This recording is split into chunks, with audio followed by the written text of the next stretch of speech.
ಶ್ರೀಗುರುಭ್ಯೋ ನಮಃ. ನಾರಾಯಣಾಯ ಪರಿಪೂರ್ಣಗುಣಾರ್ಣವಾಯ ವಿಶ್ವೋದಯಸ್ಥಿತಿಲಯೋ ನಿಯತಿಪ್ರದಾಯ ಜ್ಞಾನಪ್ರದಾಯ ವಿಬುಧಾಸುರಸೌಖ್ಯದುಃಖಸತ್ಕಾರಣಾಯ ವಿತತಾಯ ನಮೋ ನಮಸ್ತೆ.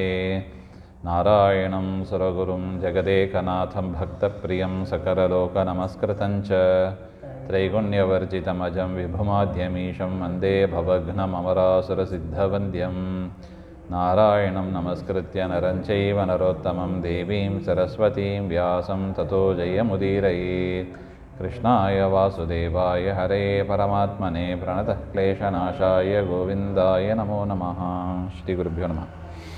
ಶ್ರೀಮನ್ ಮಹಾಭಾರತ ತಾತ್ಪರ್ಯ ನಿರ್ಣಯ 8ನೇ ಅಧ್ಯಾಯದಲ್ಲಿ 61ನೇ ಶ್ಲೋಕ. ಬ್ರಹ್ಮಾಸ್ತ್ರತೋನ್ಯೇನ ನ ಬಧ್ಯಯೇಷಃ ವರಾದ್ವಿಧಾತು ಸುಖ ಸುಮುಖೇತ್ಯ ದೃಶ್ಯಃ ರಕ್ಷಸ್ಸು ತಸ್ಯಾಶ್ರವಣೀಯಮಿತ್ತಂ ಉಕ್ತ್ವಾ ಸಮೀರೋ ಆರುಹದಂತರಿಕ್ಷಂ. ಅಂದರೆ ಅತಿಕಾಯ ಮತ್ತು ಲಕ್ಷ್ಮಣನ ಯುದ್ಧ. ಆ ಯುದ್ಧದಲ್ಲಿ ಲಕ್ಷ್ಮಣ ಶ್ರಮಪಟ್ಟು ಬಾಣಗಳನ್ನು ಅಸ್ತ್ರಗಳನ್ನು ಬಿಟ್ಟರೆ ಅವನ ತಲೆ ಮತ್ತು ಭುಜ ಸೀಳಿ ಹೋಗ್ತಾ ಇತ್ತು. ಅತಿಕಾಯನ ತಲೆ ಮತ್ತು ಭುಜ ಸೀಳಿ ಹೋದರೆ ಮತ್ತೆ ಪುನಃ 2 ಪಟ್ಟು ಬೆಳೀತಾ ಇತ್ತು. ಒಂದು ತಲೆ ಕತ್ತರಿಸಿ ಹೋದರೆ 2 ತಲೆ ಬಂತು, 2 ಭುಜ ಕತ್ತರಿಸಿ ಹೋದರೆ 4 ಭುಜ ಬಂತು. ಈ ರೀತಿಯಾಗಿ 2 ಪಟ್ಟು ಆಗ್ತಾ ಆಗ್ತಾ ಹೋಗ್ತಾ ಇತ್ತು. ಲಕ್ಷ್ಮಣನಿಗೆ ಭಾರಿ ಸುಸ್ತಾಯಿತು. ಆಗ ಏನು ಮಾಡಬೇಕು ಅಂತ ಗೊತ್ತಾಗಿಲ್ಲ. ಆಗ ಮುಖ್ಯಪ್ರಾಣದೇವರು ಅವರಿಗೆ ಉಪದೇಶವನ್ನು ಮಾಡಿದರು ಅಂತ ನೋಡಿದ್ದೀವಿ. ಅದೇನದು ಹಾಗೆಂದರೆ, ಬ್ರಹ್ಮದೇವರು ಹೇಳ್ತಾನೆ, ವಾಯುದೇವರು ಹೇಳ್ತಾರೆ, ಹೇ ಲಕ್ಷ್ಮಣನೇ ವಿಧಾತು ಬ್ರಹ್ಮಣಃ ವರಾತ್. ಬ್ರಹ್ಮದೇವರ ವರ ಆ ರೀತಿಯಾಗಿ ಇದೆ. ಅದರಿಂದ ಬ್ರಹ್ಮಾಸ್ತ್ರ ಬಿಟ್ಟು ಇವನು ಬೇರೆಯವರಿಂದ ಸಾಯೋದೇ ಇಲ್ಲ. ಬ್ರಹ್ಮಾಸ್ತ್ರಾದ ಅನ್ಯೇನ ಅಸ್ತ್ರೇನ ಏಷಃ ಅತಿಕಾಯ ನ ವದ್ಯ ಇತ್ಯುವಾಚ. ಬ್ರಹ್ಮದೇವರು ಆ ರೀತಿಯಾಗಿ ಅವನಿಗೆ ವರ ಕೊಟ್ಟಿದ್ದಾರೆ. ನೋಡಪ್ಪ, ನೀನು ಸಾಯೋದಾದರೆ ಬ್ರಹ್ಮಾಸ್ತ್ರದಿಂದಲೇ ಸಾಯಬೇಕು ಹಾಗೆ ಅಂತ ಆ ರೀತಿಯಾಗಿ ವರ ಕೊಟ್ಟಿದ್ದರಿಂದ ಬೇರೆ ಅಸ್ತ್ರದಿಂದ ಇವನು ಸಾಯೋದಿಲ್ಲ ಹೀಗೆ ಅಂತ ಮುಖ್ಯಪ್ರಾಣದೇವರು ಅಂದರೆ ವಾಯುದೇವರು ಹೇಳಿದರು ಹಾಗೆ ಅಂತ. ರಕ್ಷಸಃ ರಾವಣಸ್ಯ ಸುತಃ ಅತಿಕಾಯಃ ತಸ್ಯ ಅದೃಶ್ಯಃ ಸಮೀರಃ ಇತ್ತಂ ತಸ್ಯ ಅಶ್ರವಣೀಯಂ ಶ್ರೋತುಮಯೋಗ್ಯಂ ವಚನಂ ಉಕ್ತ್ವಾ ಅಂತರಿಕ್ಷಂ ಆರುಹತ್ ಗತವಾನ್. ಮುಖ್ಯಪ್ರಾಣದೇವರು ತಾವು ಬಂದರು, ಮೂಲ ರೂಪದಿಂದ ವಾಯುದೇವರು ಬಂದು ಲಕ್ಷ್ಮಣನಿಗೆ ಈ ಮಾತನ್ನು ಹೇಳಿದರು. ಆದರೆ ಅವರು ಹೇಳಿದ ಮಾತಾಗಲಿ ಅವರ ರೂಪವನ್ನಾಗಲಿ ಅದು ಅತಿಕಾಯನಿಗೆ ಕೇಳಿಸಲೇ ಇಲ್ಲ. ಆ ವಾಯುದೇವರನ್ನು ಮೂಲ ರೂಪ ವಾಯುದೇವರನ್ನು ಅತಿಕಾಯ ನೋಡಲಿಕ್ಕೂ ಆಗಲಿಲ್ಲ, ಅವ್ರು ಹೇಳಿದ ಮಾತನ್ನು ಕೇಳಲೂ ಇಲ್ಲ. ಲಕ್ಷ್ಮಣನಿಗೆ ಮಾತ್ರ ಕೇಳಿಸ್ತು. ಕೇಳಿ ಅವರು ಅಂತರಿಕ್ಷದಲ್ಲಿ ಮತ್ತೆ ವಾಪಸ್ ಹೋದರು. ಮುಖ್ಯಪ್ರಾಣದೇವರು ಅದೃಶ್ಯರಾದರು ಅಂತ. ಅಥ ಅನುಜೋ ದೇವತಮಸ್ಯ ಸೋಸ್ತ್ರಂ ಭ್ರಾಮಂ ತನೂಜೇ ದಶಕಂದರಸ್ಯ ಮುಮೋಚ ದಗ್ಧಃ ಸರತಾಶ್ವಸೂತಸ್ತೇನಾಧಿಕಾಯ ಪ್ರವರೋಸ್ತ್ರವಿತ್ಸು. ಅಥ ಅನಂತರ ದೇವತಮ ಅಂದರೆ ದೇವಶ್ರೇಷ್ಠನಾದ ರಾಮಸ್ಯ ಆ ರಾಮಚಂದ್ರನ ಅನುಜ ಸಹೋದರನಾದ ಆ ಲಕ್ಷ್ಮಣದೇವರು ಬ್ರಾಹ್ಮಂ ಅಂದರೆ ಬ್ರಹ್ಮಾಸ್ತ್ರವನ್ನು ದಶಗ್ರೀವಸ್ಯ ತನುಜ ದಶಗ್ರೀವನ ಮಗನಾದ ಆ ಅತಿಕಾಯನಲ್ಲಿ ಮೋಚನೆಯನ್ನು ಮಾಡಿದರು. ಬ್ರಹ್ಮಾಸ್ತ್ರದಿಂದ ಅವನನ್ನು ಸಂಹಾರ ಮಾಡುವ ಪ್ರಯತ್ನವನ್ನು ಮಾಡಿದರು. ಅಸ್ತ್ರವಿತ್ಸು ಪ್ರವರಃ ಅತಿಕಾಯ. ಆ ಅಸ್ತ್ರವಿದ್ಯೆಯಲ್ಲಿ ಭಾರೀ ಪ್ರವೀಣನಾದವ ಯಾರು? ಅತಿಕಾಯ. ಎಲ್ಲ ಅಸ್ತ್ರವೂ ಗೊತ್ತಿತ್ತು. ಆದರೂ ತೇನ ಅಸ್ತ್ರವಿತ್ಸು ಅಸ್ತ್ರಜ್ಞೇಶು ಪ್ರವರಃ ಶ್ರೇಷ್ಠ ಅಧಿಕಾಯ ಆ ರಥ ಅಶ್ವ ಸೂತ ಸಹಿತವಾಗಿ ಅವನು ಸುಟ್ಟೋದನು. ದಗ್ಧಃ ಅಭವತ್. ಅವನು ಮಾತ್ರ ಅಲ್ಲ, ಅತಿಕಾಯ ಶರೀರ ಮಾತ್ರ ಅಲ್ಲ, ಅವನ ರಥ, ಅವನಿದ್ದ ಕುದುರೆಗಳು, ಆ ಸಾರಥಿ ಎಲ್ಲರೂ ಕೂಡ ಸುಟ್ಟು ಭಸ್ಮರಾದರು. ಇದು ಬ್ರಹ್ಮಾಸ್ತ್ರದ ಒಂದು ಸಾಮರ್ಥ್ಯ. ಈ ರೀತಿಯಾಗಿ ಲಕ್ಷ್ಮಣದೇವರು ವಾಯುದೇವರು ಹೇಳಿದ ಮಾರ್ಗದಲ್ಲಿ ಅತಿಕಾಯನನ್ನು ಸಂಹಾರವನ್ನು ಮಾಡಿದರು. ಅದಕ್ಕೆ ನಾವು ಕೂಡ ಶತ್ರುಗಳನ್ನು ಸಂಹಾರ ಮಾಡಬೇಕು ಅಂದರೆ ಏನಾಗಬೇಕು? ಗುರುವಿನ ಒಂದು ಉಪದೇಶ, ವಾಯುದೇವರ ಒಂದು ಉಪದೇಶ ಆಗಬೇಕು. ಅವರು ಹೇಳಿದ ಮಾರ್ಗದಲ್ಲಿ ನಡೆದರೆ ನಮಗೆ ಶತ್ರುಗಳನ್ನು ಸಂಹಾರ ಲಕ್ಷ್ಮಣನಿಂದನೇ ಆಗ್ತಾ ಇಲ್ಲ, ಭಾರಿ ಶ್ರಮಪಟ್ಟ ಅಂತ ಹೇಳ್ತಾರೆ. ಇನ್ನು ನಮ್ಮ ಪಾಡು ಏನು? ಶತ್ರುಗಳನ್ನು ಕಲಿ ಮುಂತಾದವರನ್ನು ನಿಗ್ರಹ ಮಾಡಲಿಕ್ಕೆ ಆಗ್ತದ ನಮ್ಮಿಂದ? ಕಲಿಯುಗದಲ್ಲಿ ಹುಟ್ಟಿದ್ದೀವಿ, ಕಲಿಕಾಲ ಇದು. ಕಲಿಯನ್ನು ನಿಗ್ರಹ ಮಾಡಬೇಕಾದ ಜವಾಬ್ದಾರಿ ನಮಗಿದೆ. ಕಲಿ ಮಾಡುವ ಕೆಲಸ ಎರಡು: ಅಜ್ಞಾನ, ಮಿಥ್ಯಾಜ್ಞಾನ. ಪ್ರತಿಯೊಬ್ಬರಲ್ಲಿ ಏನು ತಂದು ಕೊಡ್ತಾನೆ ಅವನು? ಅಜ್ಞಾನ, ಮಿಥ್ಯಾಜ್ಞಾನ. ಆ ಶತ್ರುವನ್ನು ನಾಶ ಮಾಡಬೇಕು. ಲಕ್ಷ್ಮಣ ಅವನ ಜೀವನ ಸಾಂಕೇತ. ನರ, ಲಕ್ಷ್ಮಣ ಇವರೆಲ್ಲ ಯಾರಂತೆ? ಜೀವನಂತೆ. ಅನಾಲಜಿ ಮಾಡಿದರೆ, ಒಂದು ಉಪಮಾ ಕೊಡುವುದಾದರೆ, ಜೀವನಿಂದ ಕಲಿಯನ್ನು ನಿಗ್ರಹ ಮಾಡಲಿಕ್ಕೆ ಆಗೋದಿಲ್ಲ. ವಾಯುದೇವರ ಅನುಗ್ರಹ, ವಾಯುದೇವರ ಉಪದೇಶವನ್ನು ಕೇಳಿ ನಡ್ಕೊಂಡ್ರೆ ನಮಗೆ ಶತ್ರುಗಳನ್ನು, ಕಲಿ ಮುಂತಾದವರನ್ನು ನಿಗ್ರಹ ಮಾಡಲಿಕ್ಕೆ ಸಾಧ್ಯವಾಗುತ್ತದೆ ಎನ್ನುವ ವಿಚಾರವನ್ನು ರಾಮಾಯಣ ನಮಗೆ ತಿಳಿಸಿಕೊಡ್ತಾ ಇತ್ತು. ಏನೋ ಯಾವಾಗಲೂ ಆದದ್ದು ಲಕ್ಷ್ಮಣನಿಗೂ ಅತಿಕಾಯನಿಗೂ ನಡೆದ ಯುದ್ಧ ಅಂತ ತಿಳಿಯಬಾರ್ದು. ಪ್ರತಿಯೊಬ್ಬರಿಗೂ ಕೂಡ ರಾಮಾಯಣ ಕೊಡುವ ಸಂದೇಶ ಇದು. ವಾಯುದೇವರ ಮಾರ್ಗದಿಂದಲೇ ನಮ್ಮ ಉದ್ಧಾರ, ವಾಯುದೇವರು ಹೇಳಿದ ರೀತಿಯಲ್ಲೇ ನಾವು ನಡೀಬೇಕು. ಹಾಗಿದ್ದರೆ ಮಾತ್ರ ಲಕ್ಷ್ಮಣನಿಂದ ಕಾರ್ಯ ಸಾಧಿಸಲಿಕ್ಕೆ ಆಗ್ತದೆ ಎಂಬ ಒಂದು ವಿಚಾರವನ್ನು ರಾಮಾಯಣ ತಿಳಿಸಿಕೊಡುತ್ತದೆ. ಹತೇಷು ಪುತ್ರೇಷು ಚ ರಾಕ್ಷಸೇಷಃ ಸ್ವಯಂ ಪ್ರಯಾಣಂ ಸಮರಾರ್ಥಮೈಚ್ಛತ್ ಸಜ್ಜೀಭವತ್ಯೇವ ನಿಶಾಚರೇಶೇ ಖರಾತ್ಮಜಃ ಪ್ರಾಹ ಧನುರ್ಧರೋತ್ತಮಃ.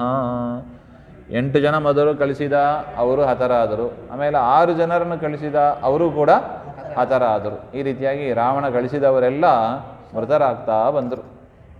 ಅದನ್ನು ನೋಡಿ ಅವನಿಗೆ ಅನಿಸ್ತಂತೆ, ಸುಮ್ಮನೆ ಯಾಕೆ ಅವ್ರನ್ನೆಲ್ಲ ಕಳಿಸ್ಬೇಕು, ನಾವೇ ಹೋದ್ರೆ ಆಯಿತು ಅಂತ ಸ್ವತಃ ತಾನೇ ಯುದ್ಧ ಮಾಡಬೇಕು ಅಂತ ನಿಶ್ಚಯ ಮಾಡ್ತಾನೆ. ಆಗ ತಯಾರಾದಾಗ ನಿಶಾಚರೇಶೇ ಖರಾತ್ಮಜಃ, ಖರ ದೂಷಣ ಅಂತ ಹಿಂದೆ ಪರಮಾತ್ಮ ಸಂಹಾರ ಮಾಡಿದ್ದ. ಆ ಖರನ ಮಗ, ಆ ಖರನ ಭಾಗ ಅವನು ಬಂದು ಹೇಳ್ತಾನೆ. ಅವನೆಂಥವ? ಧನುರ್ಧರೋತ್ತಮ, ಶ್ರೇಷ್ಠ ಧನುರ್ಧಾರಿ ಅವನು ಬಂದು ಹೇಳ್ತಾನೆ ಅಂತ ಹೇಳ್ತಾರೆ. ಏನು ಹೇಳಿದ ಅವನು? ನಿಯುಂಕ್ಷ್ವಮಾಮೇ ಪಿತುರಂತಕಸ್ಯ ಬಧಾಯ ರಾಜನ್ ಸಹ ಲಕ್ಷ್ಮಣಂ ತಂ ಕಪಿಪ್ರವೀರಾಂಶ್ಚ ನಿಹತ್ಯ ಸರ್ವಾನ್ ಪ್ರತೋಷಯೇತ್ವಾ ಮಹಮದ್ಯ ಸುಷ್ಟು. ಏನು ಹೇಳಿದ ಅವನು? ಲಕ್ಷ್ಮಣನ ಸಂಹಾರ ಮಾಡ್ತೀನಿ,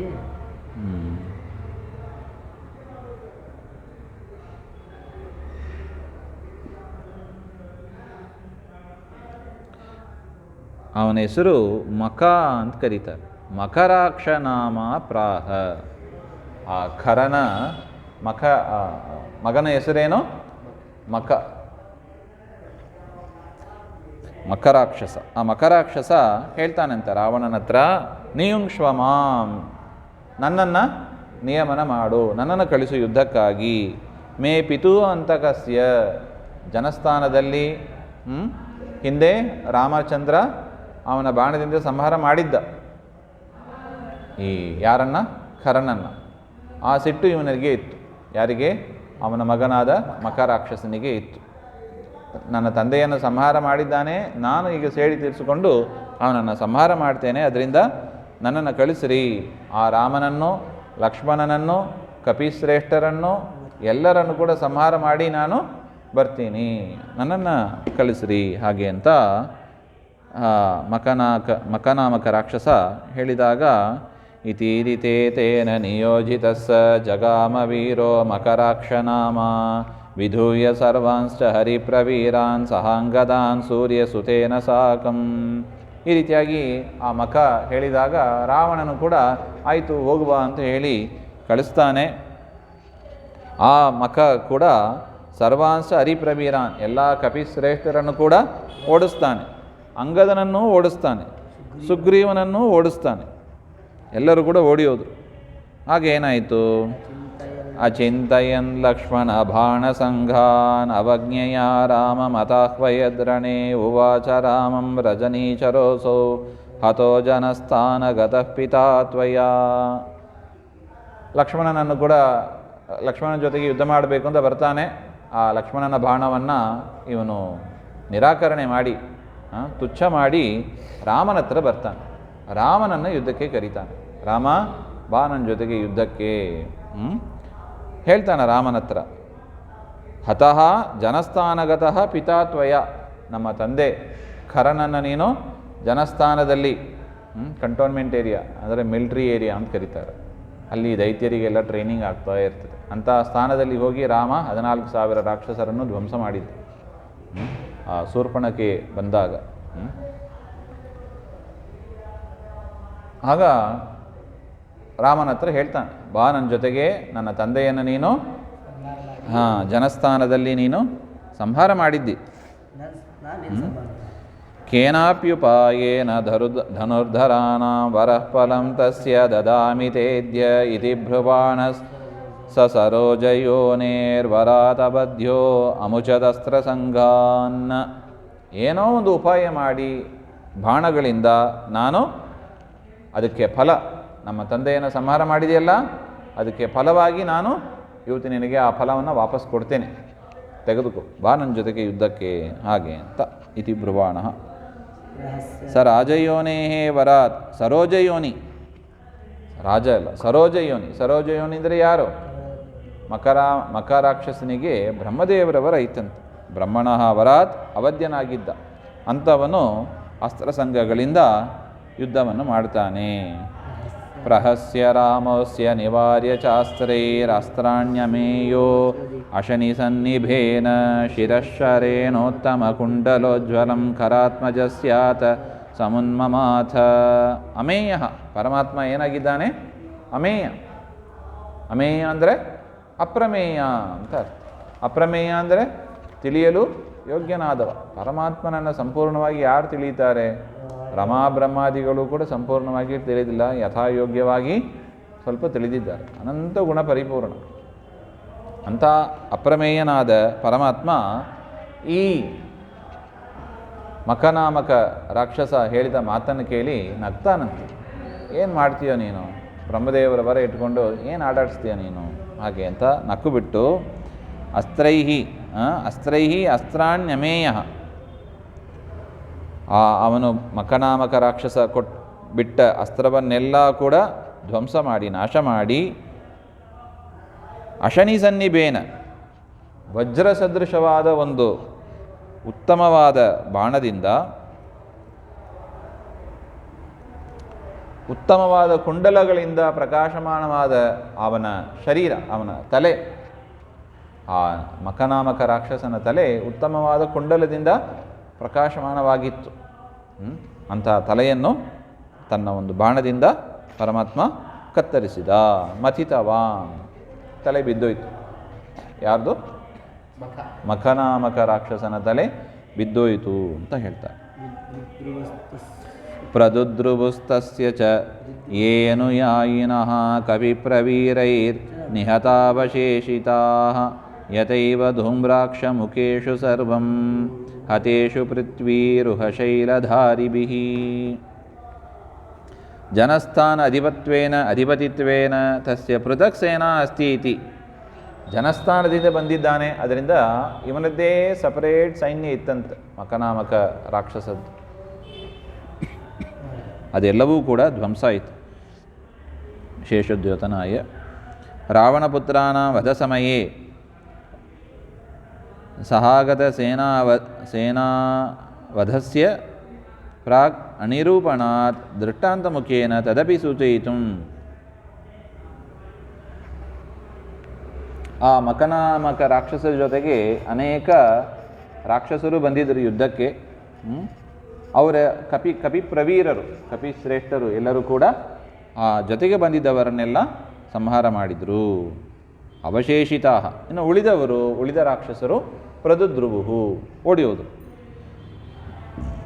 ಹೇಗೆ ಹಿಂದೆ ಧೂಮ್ರಾಕ್ಷ ಬಂದಿದ್ದಾಗ ವೃಕ್ಷ ಪರ್ವತಗಳನ್ನೆಲ್ಲ ಹಿಡ್ಕೊಂಡು ಬಂದಿದ್ದಾಗ ವೃಕ್ಷ ಮತ್ತು ಪರ್ವತಗಳಿಂದಲೇ ವಾನರೈಹಿ ನಿಹತಾಹ, ಆ ವಾನರ ಸೈನ್ಯ ಧೂಮ್ರಾಕ್ಷನ ಜೊತೆಗೆ ಬಂದ ಸೈನ್ಯವನ್ನು ಎಲ್ಲರನ್ನು ಕೂಡ ಧ್ವಂಸ ಮಾಡಿತು. ಅದೇ ರೀತಿಯಾಗಿ ಇಲ್ಲೂ ಕೂಡ ಮಕ್ಕನ ಜೊತೆಗೆ ಬಂದ ರಾಕ್ಷಸರನ್ನೆಲ್ಲ ಕಪಿಪ್ರವೀರರು ಸಂಹಾರ ಮಾಡಿದರು ಅಂತ ಅರ್ಥ. ತತಃ ಸ ಸಜ್ಜೀಕೃತಮಾತ್ತಧನ್ವಾ ರಥಂ ಸಮಾಸ್ಥಾಯ ನಿಶಾಚರೇಶ್ವರಃ ವೃತಃ ಸಹಸ್ರಾಯುತಕೋಟ್ಯನೀಕಪೈರ್ನಿಶಾಚರೈರಾಶು ಯಯೌರಣಾಯ. ಆಯ್ತು, ಮೊದಲೇ ರಾವಣ ತಾನು ಹೋಗ್ತೀನಿ ಅಂತ ಹೇಳಿದ ಯುದ್ಧಕ್ಕೆ ಅಂತ. ಆಗ ಈ ಮಖ ಬಂದು ತಾನು ಹೋಗ್ತೀನಿ ಅಂತ ಹೇಳಿದ. ಅವನು ಹತನಾದ ಸುದ್ದಿ ರಾವಣಿಗೆ ಕೇಳಿಸ್ತು. ನೆಕ್ಸ್ಟ್ ಏನು, ಸ್ವತಃ ತಾನೇ ಹೋಗ್ತೀನಿ ಅಂತ ಯುದ್ಧಕ್ಕೆ ತಯಾರಾಗ್ತಾನೆ ನಿಶಾಚರನಾದ ರಾಕ್ಷಸನಾದ ರಾವಣ. ಆತ್ತಧನ್ವ, ಧನುಸ್ಸನ್ನು ಸ್ವೀಕಾರ ಮಾಡಿ, ಸಪರೀಕಾರ ಭೂತ್ವ ಸಹಸ್ರಾಯುಧ ಕೋಟ್ಯನೀಕಪೈ, ಸಾವಿರಾರು ಆಯುಧಗಳು, ಕೋಟ್ಯಾದಿ, ಸಹಸ್ರ ಅಯುತ ಕೋಟಿ, ಸಾವಿರ 10,000 ಕೋಟ್ಯಾದಿ ಜನರು.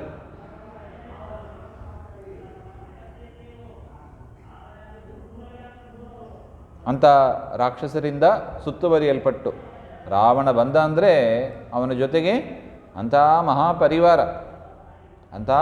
ಮಹಾಪರಿವಾರ ಜೊತೆಗೆ ಆಶು ರಣಾಯ ಯುದ್ಧಾರ್ಥಂ ಯಯೋ, ಯುದ್ಧಕ್ಕಾಗಿ ರಾವಣ ಬರ್ತಾನೆ. ಆ ಯುದ್ಧದಲ್ಲಿ ಏನಾಗುತ್ತದೆ ಅದನ್ನು ಮತ್ತೆ ಸೇರಿದಾಗ ನೋಡೋಣ. ಶ್ರೀಮಧ್ವಾಂತರ್ಗತ ಶ್ರೀಕೃಷ್ಣಾರ್ಪಣಮಸ್ತು. ಶ್ರೀಹರೇ ನಮಃ.